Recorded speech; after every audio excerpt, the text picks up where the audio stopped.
Why am I still talking? Shut your mouth. Stop. Stop it.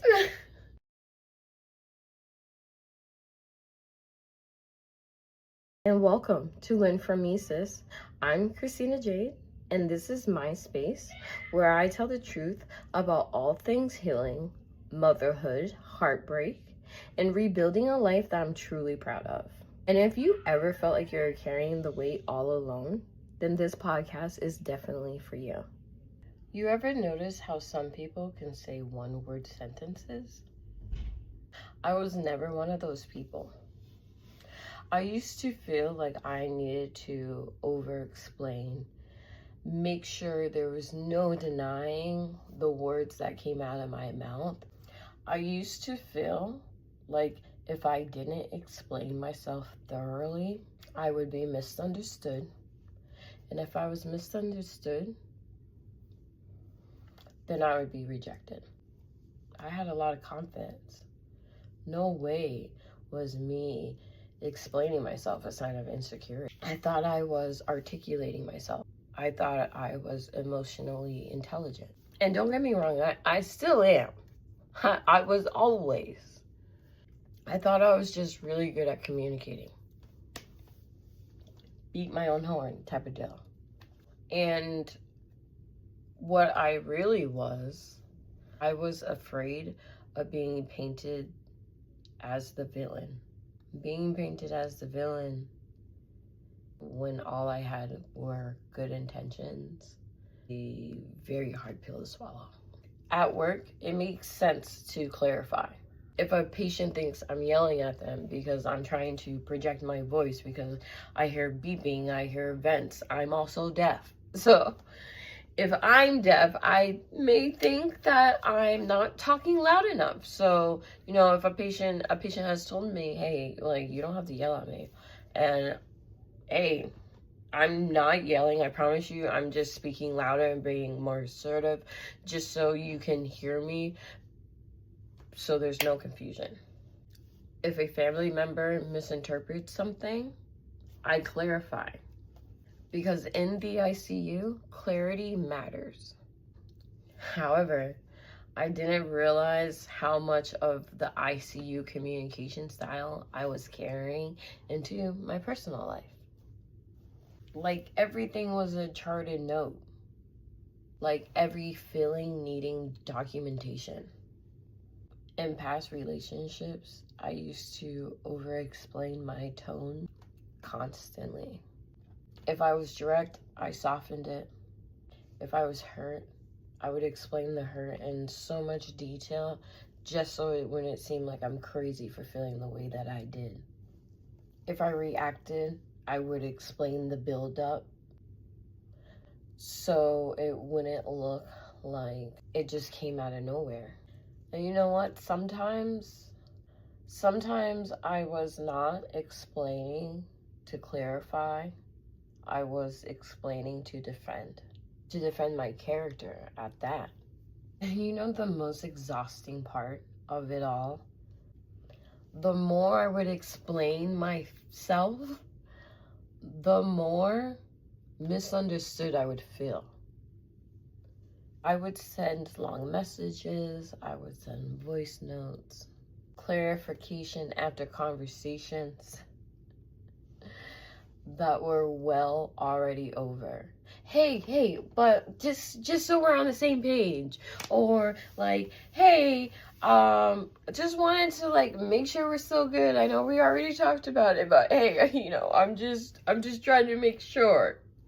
Because I don't want you to feel like any negativity from me, per se, because I have none. And I just hope we're on the same page. Rewarding myself, trying to land the plane perfectly. Always. And if that other person still didn't get it after all of that communication, you know what I would do? I would think, okay, well, maybe it's something that I am not accurately communicating. What? So maybe if I just tried again and communicated it even better, then then they'll get it. I never stopped to think, well, maybe it's not me. Maybe it's more about the fact they just didn't want to get where I was coming from. I had to really sit down and think, like, this didn't just happen in adulthood. It started when I used to feel like I needed to justify my feelings as a child. I learned that it was easier and safer to be strong. Strong was safer than being soft. When you're the strong one, you learn to articulate in a way that protects the other person. So nobody can accuse you of being irrational. You will heavily explain. If there is a well thought, communicative reason for why I'm doing and feeling the way that I am, how can you ever misinterpret that for anything but genuine? I even noticed it in my friendships that I had over the years. If someone's energy shifted, I felt it. Instead of trusting my intuition, I'll over-explain why I feel weird. And I had a friendship that was like that, and I made comment to the fact that I felt a shift. And you can't tell me that things go the same way every single day. We have a routine. I'm living in your house. We have this routine. Like, I'm always excited to see you when you get off of work. You were always excited to see me to get off of work. We would go exercise. We would hang. We would chill out. You're an old lady, so you would go to sleep early. And then we would text. We would talk throughout the day. Shit changed. I commented on it. I was told, like, no. And then eventually all communication ceased. And then what did I do? I ran that friendship back, and then all communication ceased, even though I put myself out there like, hey, just wanted to make sure that, we're still on. If not, like, I totally understand, but, like, I'm just trying to make sure. And you're like, oh, yeah, no, it's fine. And then you, like, blow me off. So, like, why keep doing this to yourself, Christina? Like, my intuition is pretty phenomenal when I truly trust myself. It's truly a gift. A gift that is built on trauma and just, the sparkliness of me. It's a lovely combination. Definitely. As if I needed to have permission to have intuition or something. And when you're used to feeling like people may have motives, you start explaining yourself before anyone even accuses you of anything. There was a moment where I caught myself mid-explanation, mid-Texas, okay? I had already said what needed to be said.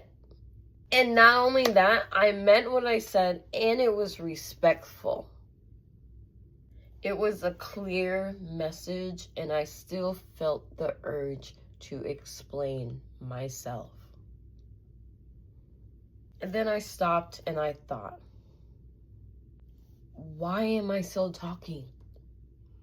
Shut your mouth. Stop it. The answer was uncomfortable, though. It truly was. You would want to know why I was still talking? Because I wanted control. I wanted control. If I explained more, maybe then I can control how they really saw me. Oh, God. You know that feeling when you say something and it resonates in your soul and it makes you cry, you have to go into that. You have to go into that.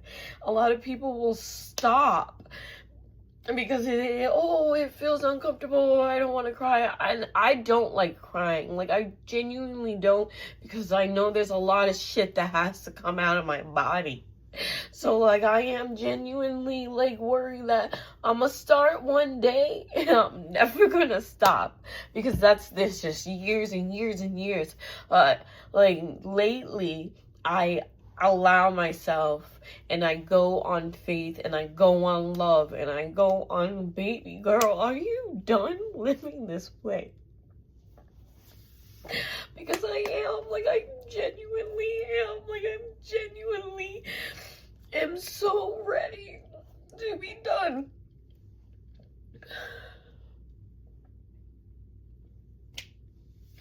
So if I could control the way that they saw me,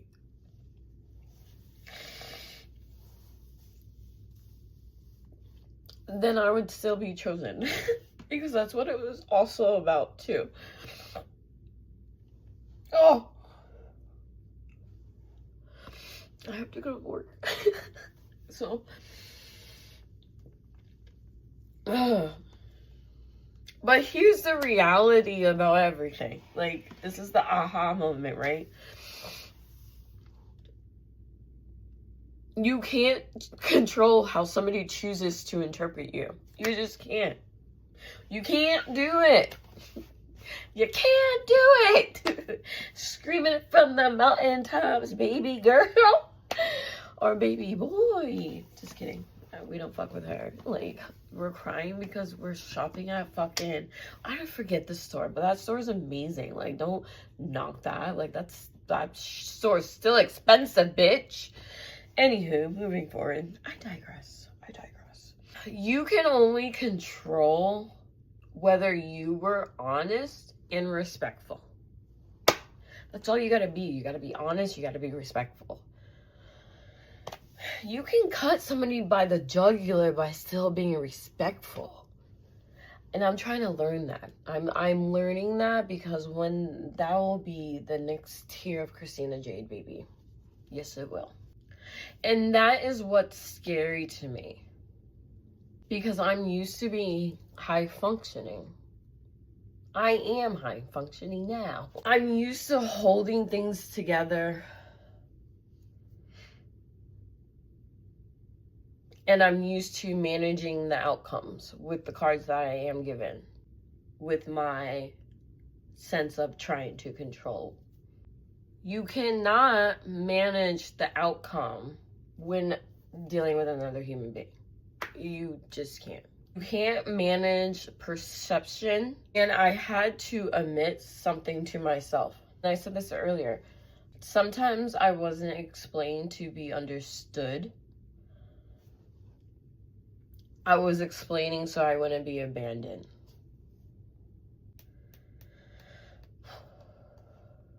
Because if they saw my true intention, if they saw me and I explained everything, again, like, no denying that my heart is genuinely in it for the right reasons, then surely they wouldn't leave, right?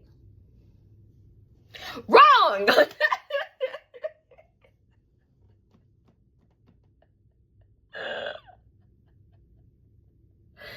No, but, like, seriously though, that's how life works. That's how life works.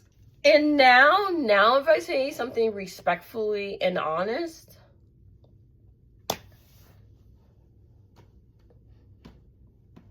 I let it stand where it's at, baby. You go ahead and misinterpret whatever the fuck you want to misinterpret. That's not on me, because I was being honest and I was being respectful. I let it stand if someone misreads it. Because if they were safe, they would ask for clarification. If they're safe, they'll ask. And if they're not safe, they're going to argue. And nobody got time for that, honey. Not over here. Not anymore. I no longer fight to win arguments about who I am. I don't over document my feelings anymore. I don't soften my boundaries with essays. And lastly, I don't overperform emotional labor. Being articulate is not the same thing as being healed. Sometimes being articulate just means you practice defending yourself for years.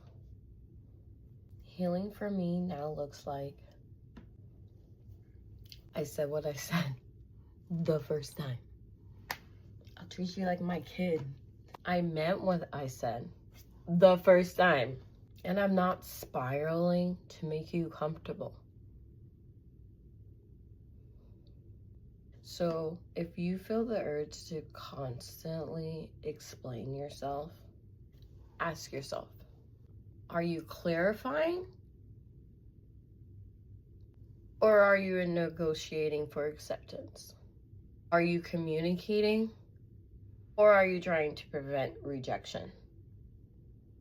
Because those aren't the same thing. Sometimes growth isn't learning how to say more.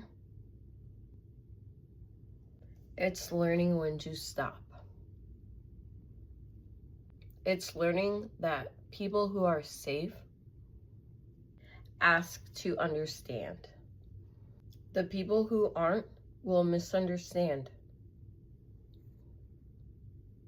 No matter how eloquent you are, maybe your piece isn't saying less. Thank you for spending time with me. If this episode helped you feel seen, make sure you subscribe and share with somebody who needs it. And remember, you're not behind, you're becoming. I'll talk to you in the next episode.